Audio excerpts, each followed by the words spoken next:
तो बच्चों, स्वागत है आप सभी का हमारे YouTube चैनल पे। और आज की जो क्लास है उसमें हम एक टॉपिक दैट इज़ जो चैप्टर नंबर 11 कंस्ट्रक्शन वो करने जा रहे हैं। तो बच्चों, क्लास स्टार्ट करने से पहले जो हमारे मेन टॉपिक है अपने एक्सरसाइज में उसे करने से पहले हम पहले कंस्ट्रक्शन की बेसिक नॉलेज लेंगे ताकि आप उस क्वेश्चंस को बहुत ही इजीली कर पाओ। ओके, तो सबसे पहले देखो बच्चे, क्या होता है जब भी आप कुछ भी कंस्ट्रक्शन करते हो तो हमेशा एक लाइन को ड्रॉ करते हो, that is your basically line segment. तो लाइन सेगमेंट कैसे ड्रॉ होता है? तो सिंपली स्केल लिया, जितने सेंटीमीटर का भी लाइन बोले 1 2 3 4, उसको आप इजीली बना लोगे जो भी आपको बोला गया, दैट सेंटीमीटर लाइन।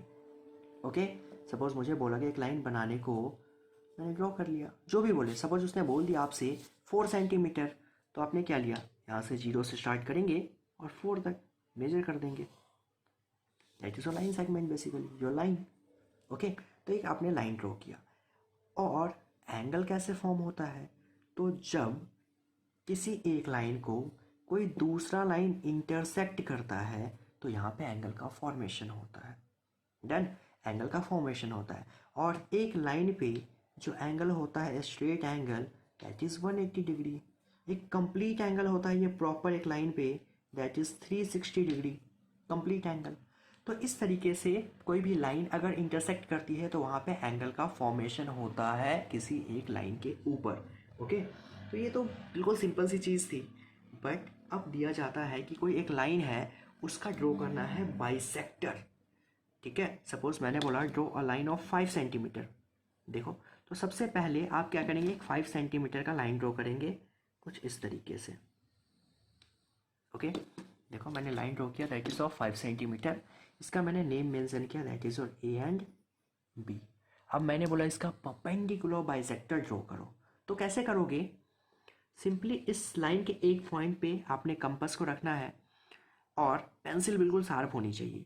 और इस पेंसिल को कितना आपको ओपन करना है? तो इस लाइन के हाफ से ज़्यादा कुछ भी, हाफ 2.5 होगा 5 का, उससे ज़्यादा कुछ भी 3 4 जो मर्जी आप कर लो, उससे ज़्यादा। ओके, और एक आपको कट मारनी है, दैट इज एक कट देखो ऊपर लगाया मैंने और यहीं से एक कट नीचे। इसी तरीके से दूसरे पॉइंट से, यानी कि इस पॉइंट से भी आप एक कट ऊपर और एक कट नीचे। ठीक है, और ये कट ऐसा आप लोग क्या करते हो गलती, एक बार लगाया बार बार नहीं, ये चीज़ आपको नहीं करनी। जैसे ही आपका कट हो गया, देन आपका काम क्या है कि स्केल को ढंग से रखकर इस प्रॉपर पॉइंट से लेकर और इस पॉइंट तक, देखो दोनों पॉइंट को बिल्कुल फिक्स करके आप इसको ज्वाइन कर देंगे। ठीक है, ये जो पॉइंट आया that is basically your bisector. ठीक है, दैट इज बेसिकली बाइसेक्टर, यही बाइसेक्टर है आपका। दैट मीन्स सपोज अगर ये मेरा ए ओ है तो A O is equal to O B और which is equal to 2.5 centimetre. दोनों सेम होगा, अगर आप चाहो तो मेजर करके देख लो। देखो एग्जैक्ट आ रहा है 2.5। इट मीन्स ये हमने बिल्कुल सही ड्रॉ किया। परपेंडिकुलर बाइसेक्टर या सिंपली बाइसेक्टर किसी भी लाइन का कैसे ड्रॉ करना है? तो किसी एक पॉइंट से पहले एक ऊपर कट एक नीचे, कितना कट लेंगे, आधे से ज़्यादा, इस लाइन का आधे से ज़्यादा रफली खोलकर ऊपर और नीचे कट लगाएंगे दोनों ही पॉइंट से। जहाँ पे दोनों एक दूसरे को कट करेगा उस लाइन को आप ज्वाइन कीजिए, वो आपका आ जाएगा निकल कर, और यही आपका इसका बाइसेक्टर है। ओके, हमें ये देखना है कि किसी भी लाइन पे एंगल का फॉर्मेशन कैसे होता है। ठीक है, तो सपोज कोई भी एंगल बनाना है तो सबसे पहले देखो स्टार्टिंग से बिल्कुल देखते हैं। एक सबसे पहले आप लाइन ड्रॉ करेंगे कुछ भी एंगल बनाने के लिए। मैंने एक लाइन ड्रॉ किया, मैंने बोला आपको कि एंगल फॉर्म करो 60 डिग्री का। तो क्या करोगे, एक पॉइंट से पर्टिकुलर देखो यहाँ पे आपको क्या करना है, एक कट लेना है। ओके, ले लिया हमने।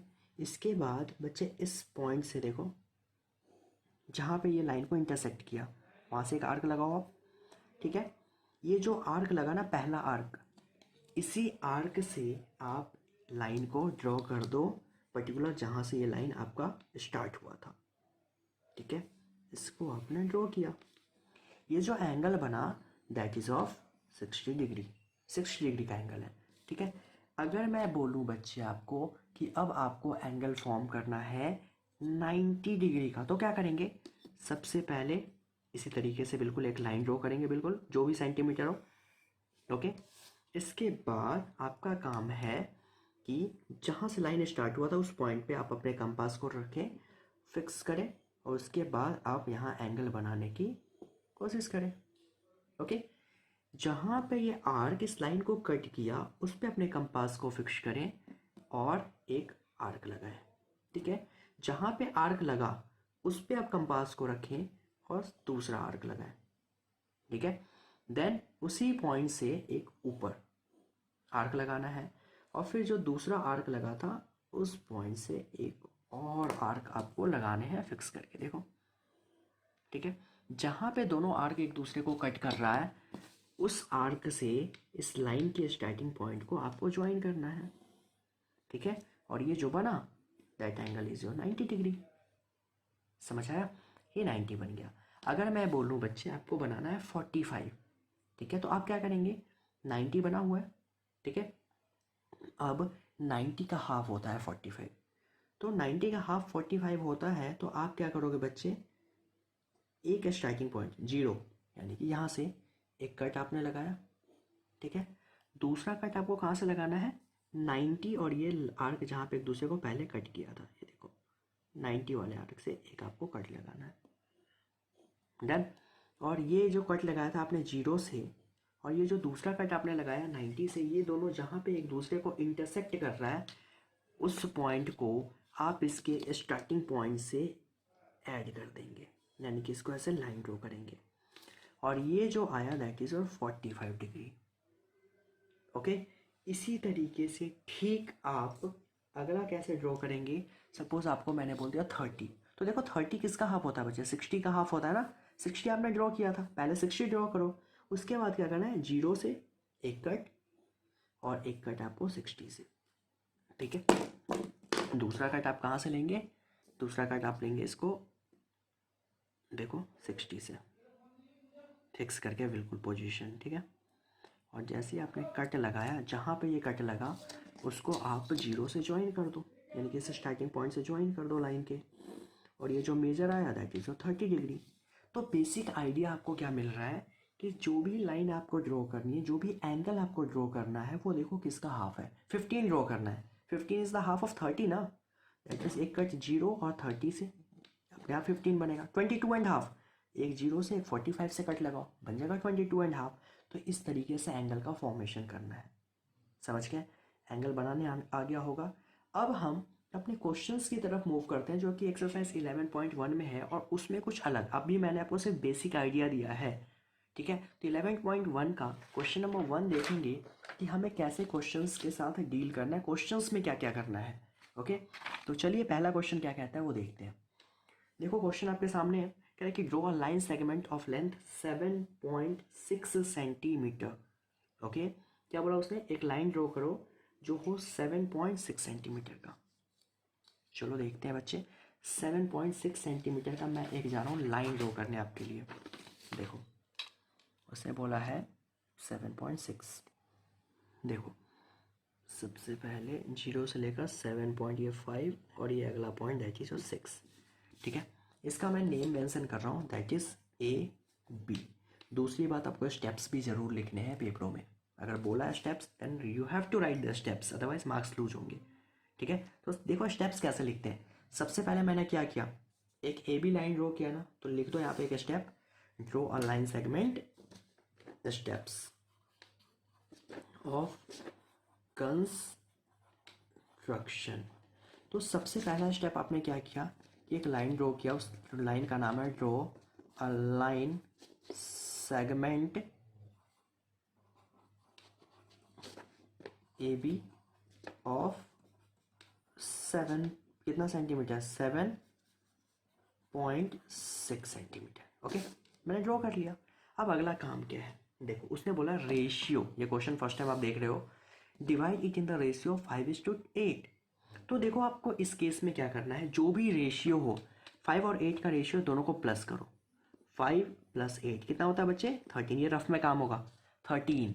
तो आपको क्या करना है, जो पॉइंट A है वहाँ पे एक्यूट एंगल ड्रॉ करना है। एक्यूट एंगल यानी कि 90 से कम, 90 से कम कुछ भी हो सकता है। देखो 90 से कम मैंने एक्यूट एंगल, देखने से लगता है ये 90 होगा, इधर होगा तो ऑब्ट्यूज, और ये 90 हैगा तो 90 से कम इधर गई। तो एक एंगल अपनी मर्जी से, जो आपकी मर्जी हो, ये नहीं कि अब प्रोटेक्टर ले रहा हूँ मेजर, नहीं, सिंपली एक एंगल आप ड्रॉ कर दो। ठीक है, ड्रॉ कर दिया, लंबी सी एक लाइन ली। अब क्या करना है, जब लाइन ड्रॉ किया उस लाइन पे जो आपका 13 सम आया था, यानी कि जो रेशियो है उसका सम जो आएगा उतने कट इस लाइन पे लगाने हैं। कंपास को थोड़ा अच्छे से खोल लें। आप लोग क्या करते हो, बहुत इतनी सी ओपन करके रखते हो, बहुत कम, और फिर उसमें कट लगाने में दिक्कत होती है। इससे बढ़िया थोड़ा सा आराम से, पेस बहुत है आपके पास, 13 कट लगाओ। कैसे, देखो पहले पॉइंट ए पे रखा, फिक्स किया, और एक कट, फिर जो अगला कट आया उस पर फिक्स करो, एक और आर्क, फिर इस पे फिक्स करके नेक्स्ट, 3 हो गए, 4 5 6 7, देखते जाओ, 8 9 10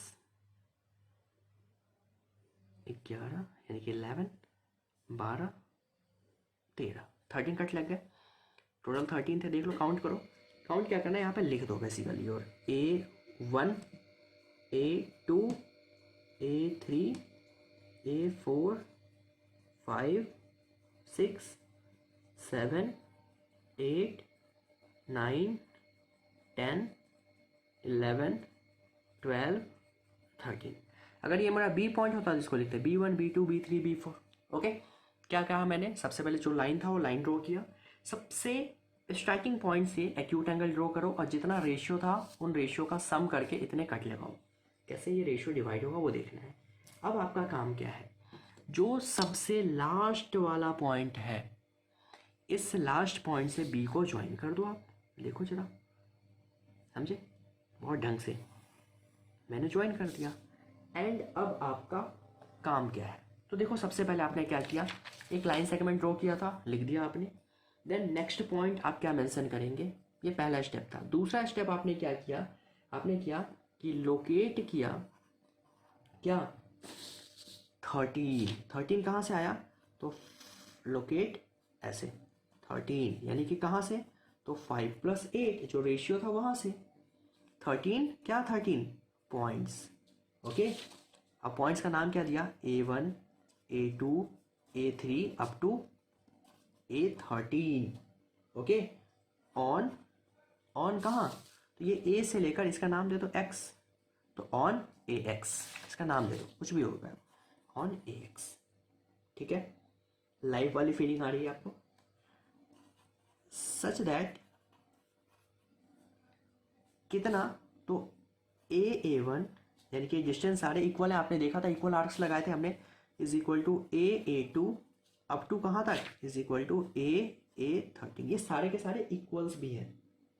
ठीक है, एंड सो ऑन, यानी कि ये सारे जो इक्वल होंगे आपस में। ओके, उसके बाद हमने क्या किया बच्चे, देखोगे ध्यान से, तो B को और A13 को ज्वाइन किया, लिख दो यार यहाँ पे, थर्ड स्टेप्स, ज्वाइन BA13। यहाँ तक आई होप नो परेशानी। अब देखो क्या करना है, अगला स्टेप, आपको एक लाइन ड्रॉ करनी है जो बिल्कुल इसके पैरेलल हो। तो उसके लिए जो भी आपने लिया था, इस पे एक एंगल ड्रॉ करो, एक एंगल ड्रॉ करो। ठीक है, लो मैंने ड्रॉ किया एक एंगल, A13 से एक एंगल ड्रॉ करना है, जितना ओपन किया तो उतना ही ड्रॉ कर दो, ज़्यादा बेटर, इजीली आ जाएगा। उसके बाद देखो रेशियो कम कौन है, 5 ना, कम जो है, तो 5, 8 और 5 है, 5 कम है, मैं 5 से 5 पे फिक्स करके उतने ही एंगल अब बनाने जा रहा हूँ। 13 से पहले एक एंगल बनाया, उतना ही एंगल मैंने 5 से बनाया, 5 पे फिक्स करके। ठीक है, अब इस एंगल को मेजर करो, देखो यहाँ पे रखो इस लाइन पे, जहाँ पे इस लाइन को कट किया था AX को, उस पे फिक्स करो कंपास को, और देखो B पे इस लाइन को कहाँ पे कट हुआ है, B पे यहाँ पे कट हुआ है, इसको मेजर करो आप। ठीक है, अपने कंपास को कम करके, A4 पे यहाँ कट हुआ, देखो A5 से आपने जो लाइन ड्रॉ किया था A4 को, यानी कि यहाँ पे कट किया था, इसको कहीं भी कट कर सकता है, कट किया, उस पर आप फिक्स करो, देखो इसको फिक्स किया और एक कट लगाओ। कट कितना लगाना है, जितना आपने इसको मेजर किया था। ये जो कट लगा बच्चे, इस पॉइंट से अब आपको A5 को ज्वाइन करना है, A5 को ज्वाइन करना है। देखो ठीक है, कर दिया ज्वाइन। यही कट लगा था आपका ये वाला, इसको हमने ज्वाइन कर दिया। अब ध्यान तो ज्वाइन करने पे देखो सही है या गलत कैसे पता चलेगा। ये दोनों लाइन पैरेलल लग रही है देखने में, बिल्कुल लग रही है यार, देखने से पैरेलल लग रही है। किसी को अगर थोड़ा भी पैरेलल ना लग रहा हो अपने लाइंस, दैट मीन्स वो गलत बनाया है। मुझे ये लाइन और ये लाइन पैरेलल लग रही है। ओके, ये पॉइंट जहाँ पे कट किया इसको मैंने सपोज मेंशन कर दिया नेम सी। जब आपने सी मेंशन किया तो ध्यान रखो ये जो मेजर्स आए आपके, ये 5:8 का रेशियो हो चुका है। ठीक है, यानी कि ए सी और बी सी का जो रेशियो है वो 5:8 का है। यही आपका था पूरा का पूरा कंस्ट्रक्शन। अब इसके स्टेप्स फॉलो करने हैं। 3 स्टेप्स हमने लिखे थे। सबसे पहले लाइन ड्रॉ किया, लिख दिया। उसके बाद ये कट लगाए हमने एंगल ड्रॉ करके, वो लिख दिया हमने। उसके बाद हमने इसे ज्वाइन किया, वो भी लिख दिया। उसके बाद मैंने क्या कहा, एक पैरेलल लाइन ड्रॉ करनी है, 4th स्टेप। तो भाई चलो लिख दो यार इसको। तो क्या लिखोगे आप, अगला step that is your 4th steps. 4th step में लिखो through the point,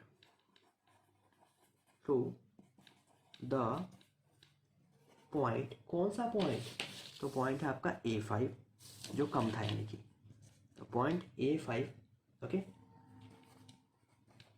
draw a line. Okay, एक लाइन ड्रॉ करो। लाइन कैसा होगा, तो parallel, which is parallel okay to BA13। देखो ना, BA13 के एक पैरेलल लाइन ड्रॉ करो। कहाँ से, A5 से। ओके, कर दिया हमने। कैसे, तो बाय मेकिंग प्रॉपर, जो जो आपने किया लिख दो, बाय मेकिंग एन एंगल। किसके एंगल, तो इक्वल टू एंगल A13B। देखो कैसे, एंगल A13B, यही तो एंगल है A13B। इसके इक्वल एक एंगल हमने ड्रॉ कर दिया। बेतु क्या, कहाँ पे ड्रॉ किया, तो A5 पे। समझ आ गया, कहाँ पे, तो एट A5 एक एंगल ड्रॉ करो। ठीक है, ताकि BA13 के पैरेलल आप लाइन ड्रॉ कर सको। एंगल कहाँ पे ड्रॉ करना है, तो A5 पे। ओके, और A5 से जो लाइन जाएगी, ये जो पैरेलल लाइन जाएगी, वो कहाँ इंटरसेक्ट करेगा, AB को C पे इंटरसेक्ट करेगा। तो लिख दो A5 पे लाइन ड्रॉ करो।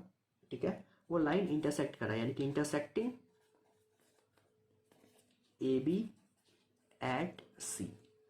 देखो यार, आपको अगर स्टेप्स लिखने नहीं आ रहे, बच्चे ढंग से नहीं लिख पा रहे हो, तो आप जैसे कर पा रहे हो, ठीक है, ज़रूरी नहीं कि आप बिल्कुल 2 कॉपी जैसे मैं लिख रहा हूँ, नहीं, आप जैसे लिख पा रहे हो अपनी लैंग्वेज में, जो जो आपने किया उसे लिख दो यार, मार्क्स मिलेंगे। बट अगर आपने स्टेप्स छोड़ दिए, नहीं लिखे, तो मार्क्स लूज हो जाएंगे। लिखो, थोड़ा बहुत इधर उधर होगा, चलेगा, कोई दिक्कत नहीं है यार, रटने नहीं है। जो जो आपने किया वो लिखते जाओ, बस सही है। नहीं लिखोगे तो लाइन जाएगा। ठीक है, तो ये आ गया।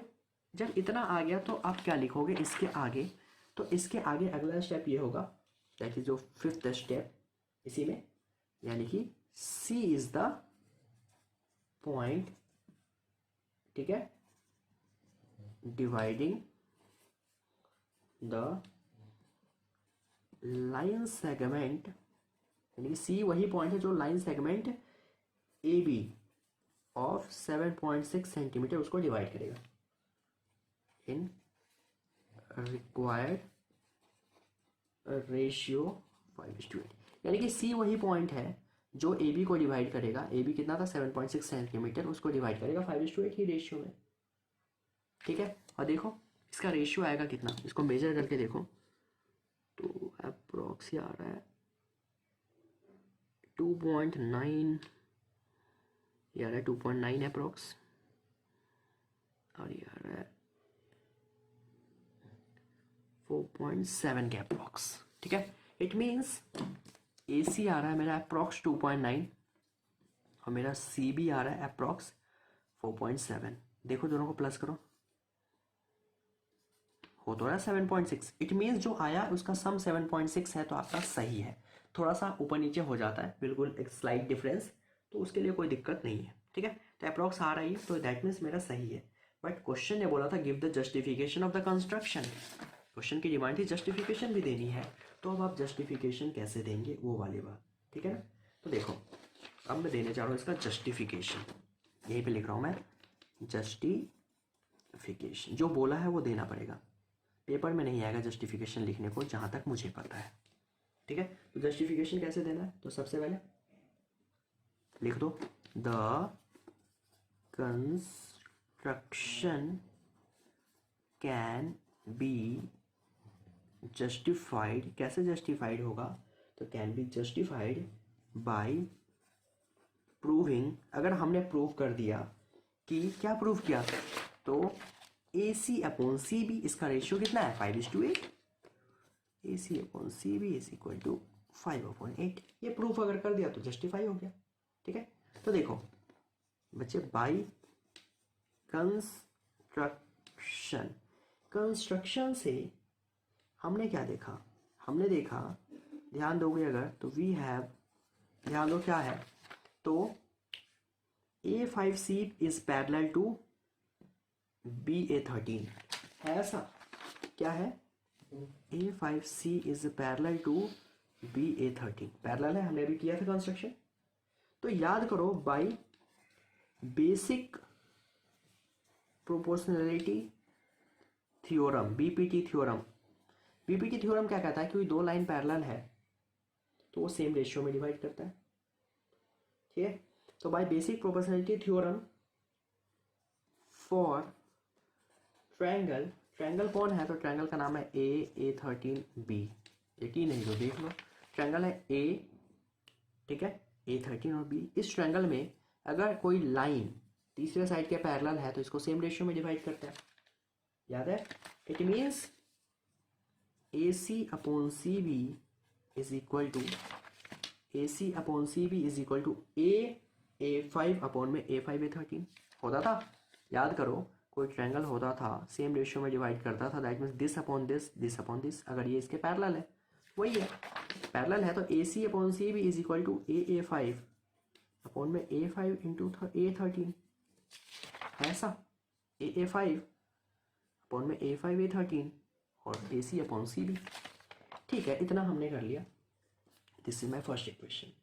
ओके, बट फ्रॉम फिगर क्या पता चला, but from figure it can observe that, जो हमने ऑब्जर्व किया, देखो पूरी थ्योरी है यार, it can be observe that AA5 and A5 A13 contains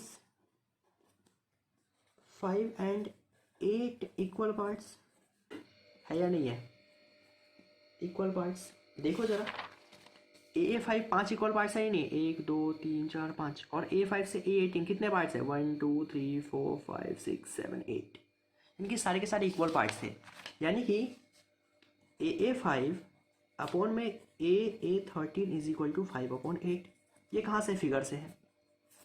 ठीक है, तो दोनों इक्वेशन को जरा ध्यान दो, यानी कि फ्रॉम इक्वेशन 1 and 2, दोनों इक्वेशन से A5 A13 की जगह क्या 5/8 लिख सकता हूँ, आप कहेंगे बिल्कुल। तो AC अपॉन CB, इसकी जगह मैं लिख रहा हूँ 5/8। क्या यही प्रूव करना था, यही तो प्रूव करना था कि ये रेशियो 5:8 का होगा। प्रूव कर दिया हमने, जस्टिफाई हो गया। This justifies the construction. Prove, खत्म, यही था आपका, यानी कि क्वेश्चन नंबर 1 एंड हो गया। मेन चीज़ है, आपको ड्रॉ करने आना चाहिए, आपको स्टेप्स पता होना चाहिए। जस्टिफिकेशन आपसे कोई नहीं पूछेगा पेपरों में। ठीक है, स्टेप्स आप वही लिखेंगे जो आपने किया है, कुछ फालतू कहीं से रचना नहीं है। Got it. तो इसी के साथ क्वेश्चन नंबर 1 कंप्लीट। इस एक्सरसाइज का सिर्फ और सिर्फ क्वेश्चन 1 हमारे सिलेबस का पार्ट है, बाकी हमारे सिलेबस का पार्ट नहीं है, हमें नहीं करना।